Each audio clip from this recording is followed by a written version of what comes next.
안녕하세요, 선생님. 안녕하세요.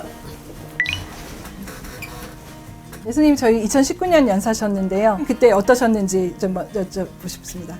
방송국에서 무용을 가지고 포럼을 한다는 것 자체가 놀라운 이야기고, 현장에 가서 깜짝 놀란 게 막 SBS에서 너무 무대를 그냥 크고 화려하게 잘 해주셨고, 그래서 거기 출연하는 우리 모두가 좀 놀랬고. 그 해외 연사들도 자기는 포럼에서 이렇게 춤추는 것까지 하는 데는 처음 봤다 하면서 맞아요. 굉장히 인상적이다라는 얘기를 하시더라고요. 그렇죠. 아마 많은 분들이 춤이라는 게 우리가 생각했던 그런 춤이 아니라 어떻게 춤이라는 걸 마주해야 되는지에 대해서 생각해 볼 수 있는 아주 좋은 시간이 저희에게 되었던 것 같아요. 그때 당시에 저희 주제가 어떻게 하면 조금 우리가 타인을 조금 더 받아들이고 다양성을 인정할 수 있을까 생각을 했던 것 같은데요. 어떻게 보셨는지 궁금해요. 저 스스로가 부드러워져야 된다는 얘기를 말씀드린 거잖아요. 그래야 뭔가 우리가 이야기를 나눌 때 상대방의 이야기를 받아들일 수 있는 저는 공간이 생긴다고 생각하는 거죠.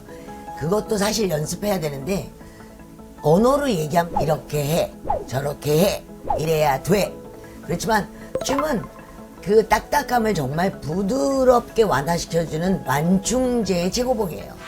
몸이 딱딱해지면 여러분 어떻게 해요? 생각도 딱딱딱 해져요. 춤은 여러분에게 새로운 언어와 생명을 주는 아주 중요한 언어이기도 합니다. 그래서 저는 다른 언어라고 하죠. 우리가 아이 때 보시면 자동으로 이렇게 무릎이 계속 춤을 추고 있는 언어가 있어요. 몸의 생명의 진동들이 있는 거죠. 아이 때 몸의 진동을 기억하는 그 세계에 있어야 우리가 스스로에게 관대할 수 있고, 모험의 도전에 두려움이 없을 것 같고, 그 천진함이 오히려 두려움을 없애는 좋은 무기일 것 같다는 생각을 해봅니다, 여러분. 그래서 제가 언제나 춤 수업을 하면 춤이 왜 필요한지, 그리고 우리가 왜 샤워하면서 밤마다 좀 약간의 진동을 느껴야 되는지에 대해서 말씀드리는 거죠.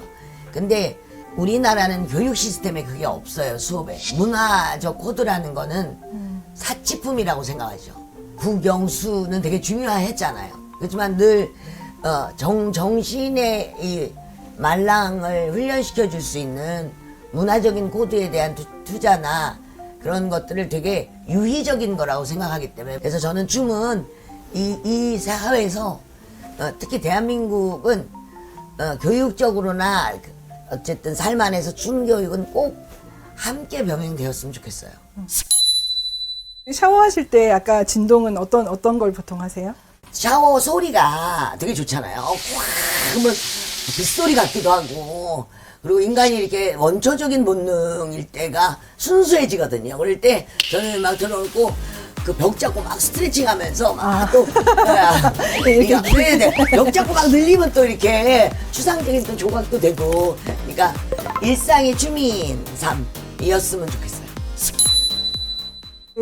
최근에 이제 하시는 작품들을 보면 일명 막춤이라고 얘기하는 거에 그런 위대함은 어떻게 좀 발견하게 되셨는지 궁금합니다. 2010년을 기점으로 시작됐는데, 우연하게 우리나라 민속학이 근데 어떻게 기록될까를 궁금했어요. 그러니까 그래서 제가 카메라를 메고 전국에 가서 어머님들을 바라봤을 때, 와, 왜 우리는 이 몸에 대해서 이렇게 정면으로 바라본 적이 없지? 몸이라는 건 왜 우리는 늘 쑥스럽고 이것에 대한 훈련이 되어 있지 않는 전문가인 저 자신을 발견했어서 어머님들도 만났고, 미래가 확실하지 않은 청소년도 만났고, 그 어떤 프로젝트를 하고 나서 그분들의 삶이 바뀐 것들의 변화가 엄청 아름다운 결과를 만들어낸다는 걸 또 보게 됐고. 구체적으로 좀 어떤 모습이 좀 보여지던가요?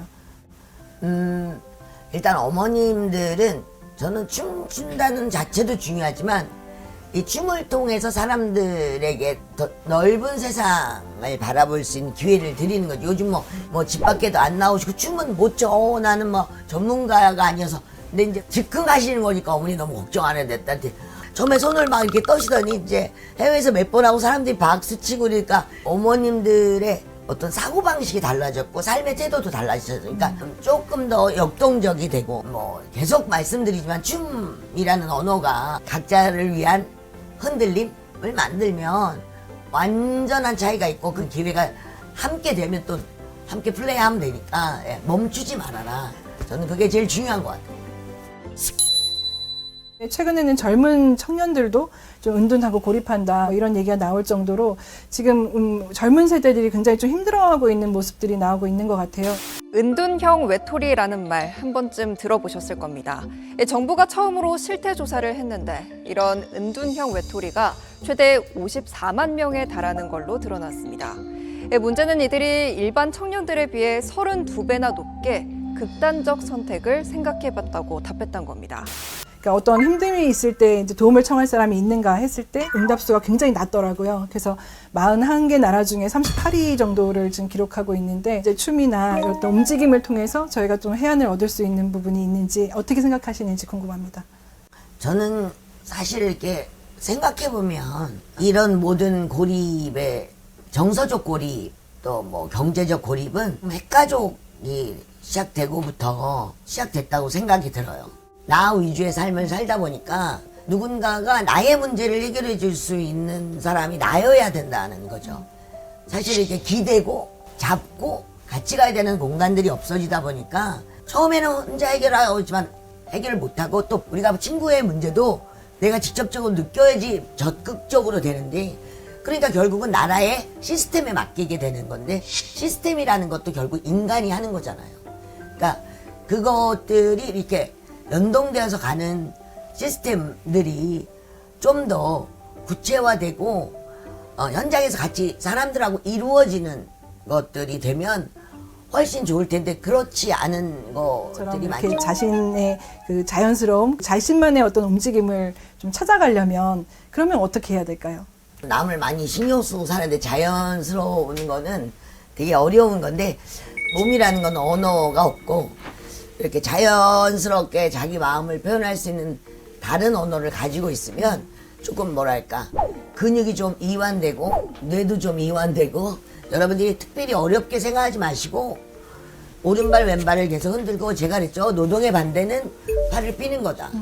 하늘 향해서 네.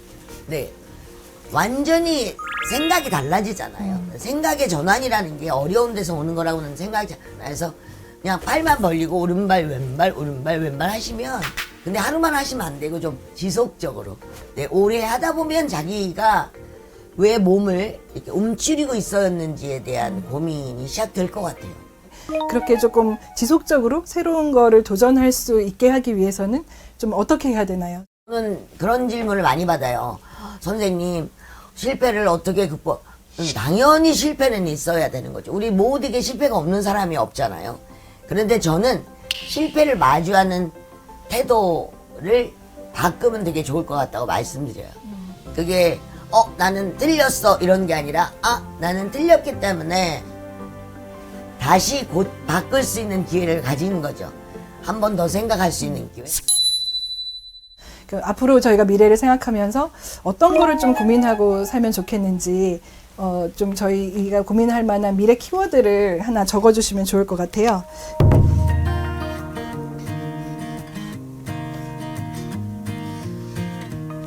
따란. 사실 지금 당면한 모든 문제는 양보와 이런 어떤 사랑이 없으면 해결이 날 수 없는 문제들이잖아요. 다 각자의 나라들의 이익도 생각해야 돼. 정치적으로 되게 복잡한데 그래도 저희가 이 단어를 기반으로 하면 많은 것들이 양보가 되고 합의되고 얘기할 거라는 믿음이 저는 항상 있어요. 뭔진 잘 모르지만 그래도 꼭 필요한 약인 것 같아요. 사랑의 춤. 사랑의 춤. 만약에 가르쳐 주신다면 이렇게 이렇게 하면 어때요? 우리가 안으로 갈 때 반가움의 표시기도 한 거. 그러네요. 이 얘기는 우리가 라고 하는 건 이거죠. 나 마음을 열었어. 이리 와. 그래서 이렇게 되는 거예요. 감사합니다. 예, 감사합니다. 고생하셨어요. 네, 감사합니다.